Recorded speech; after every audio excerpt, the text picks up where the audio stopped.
చదువు అనేది చిన్నారులలో సమగ్రాభివృద్ధితో జరగాలి. అసలు సమగ్రాభివృద్ధి అంటే పిల్లల్లో శారీరక, మానసిక, గణిత, సాంఘిక, భావోద్వేగ, భాషా నైపుణ్యాలను సమతుల్యంగా అభివృద్ధి చేయడం.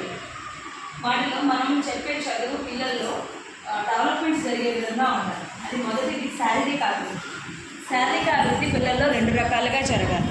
అది స్థూల కండరాల అభివృద్ధి, సూక్ష్మ కండరాల అభివృద్ధి. స్థూల కండరాలు అనేది చిన్న చిన్న కండరాల అభివృద్ధి జరగాలి. ఆ చిన్న కండరాల అభివృద్ధి ఏ విధంగా జరుగుతుందంటే పిల్లలు పూసలు, దారంలో పూసలు ఎక్కించడము, అదేవిధంగా కాగితాలను చింపడము, కలర్స్ వేయటము, పెయింటింగ్స్ వేయటము, ఆ విధంగా సూక్ష్మ కండరాల అభివృద్ధి జరుగుతుంది. అదేవిధంగా స్థూల కండరాల అభివృద్ధి. స్థూల కండరాల అభివృద్ధి జరగాలి అంటే పిల్లల పాటతోనూ ఆటలు ఆడుతూ ఉండడం, ఎగరడం, దొమ్మగటం, ఆ ద్వారా పిల్లల్లో ఆ అభివృద్ధి అనేది జరుగుతుంది. అదేవిధంగా భాషాభివృద్ధి. ఈ భాషాభివృద్ధి అనేది స్కూల్కి వచ్చేటప్పుడే పిల్లలు కొద్దిగా గొప్ప భాష నేర్చుకుంటారు. అమ్మ, అన్న, అక్క, అందం అలాంటివి నేర్చుకుని వస్తారు. అయితే ఇక్కడికి వచ్చిన తర్వాత మన పిల్లల్లో ఈ అభివృద్ధి చేయాలి అని అంటే వాళ్ళకి స్కూల్కి సంబంధించిన భాష నేర్పించడం. అంటే పరిసరాలు అంటే ఏంటి, అదేవిధంగా గణితం అంటే, సైన్స్ అంటే, సోషల్ అంటే, ఇలాంటివి పాఠశాలకు సంబంధించిన భాషను పిల్లలు అభివృద్ధి చేస్తారు. అదేవిధంగా స్టోరీస్ చెప్పడం ద్వారా, అదేవిధంగా ఒకే వర్డ్ని పలికించడం ద్వారా, వీటి ద్వారా నేను భాషను అభివృద్ధి చేయడం జరుగుతుంది. అదేవిధంగా గణితాభివృద్ధి. గణితాభివృద్ధి అంటే కౌంటింగ్, 1, 2, 3, 4 కౌంట్ చేయటము.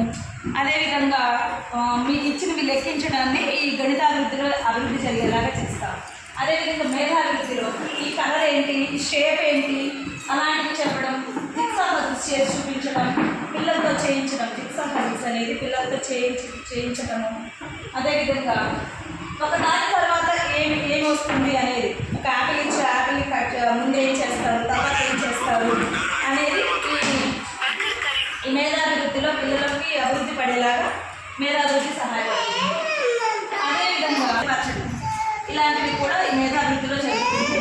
అదేవిధంగా సాంఘిక మరియు భావోద్వేగ అభివృద్ధి.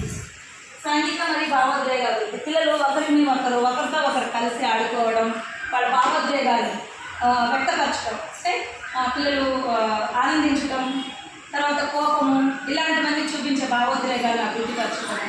తర్వాత సంఘంలో మనకి ఉపయోగపడేవాళ్ళు, మనకి ముందు సమీపస్తులు ఎవరైతే ఉన్నారో వాళ్ళ గురించి చెప్పడం, అందరు సమూహాలుగా కూర్చొని ఆడుకోవడం వల్ల ఈ సాంఘిక అభివృద్ధి అనేది జరుగుతుంది. అదేవిధంగా పిల్లల్లో సృజనాత్మకత, వాళ్ళ టాలెంట్ని, అంటే వాళ్ళు ఏదైతే ఇష్టపడుతున్నారో దాంతో అది చేయించడము, తర్వాత వాళ్ళతో ఫింగర్ ప్రింట్ చేయించడము, ఇలాంటివి సృజనాత్మకతలో పిల్లలు ఎక్కువగా ఇష్టపడుతూ చేస్తూ ఉంటారు.